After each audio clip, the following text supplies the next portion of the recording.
بسم اللہ الرحمن الرحیم۔ الصلاۃ والسلام علیکہ یا رسول اللہ وعلی آلک واصحابک یا حبیب اللہ۔ السلام علیکم معزز ناظرین و سامعین، اللہ تعالیٰ سے دعا کرتا ہوں کہ اللہ تعالیٰ آپ لوگوں کو خوش و خرم رکھے اور آپ لوگوں کی تمام تکالیف پریشانیوں کو دور فرمائے۔ پیارے دوستو، آج کی ویڈیو کا عنوان ہے ایمان مجمل کیا ہے۔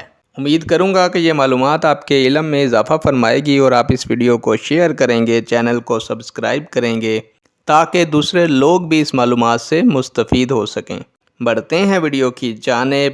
ایمان مجمل میں ایمانیات کو نہایت مختصر مگر جامع طریقے سے بیان کیا گیا ہے، کیونکہ مجمل کا معنی ہی خلاصہ ہے۔ دوستو، اس میں اللہ تعالیٰ پر ایمان لانے کا ذکر اس طرح ہوا ہے کہ بغیر اعلان کیے جملہ ایمانیات اس میں در آئے ہیں۔ نیک دعاؤں کے ساتھ آپ سے اجازت چاہوں گا۔ اللہ تعالیٰ آپ کا اور میرا حامی و ناصر ہو۔ اللہ حافظ۔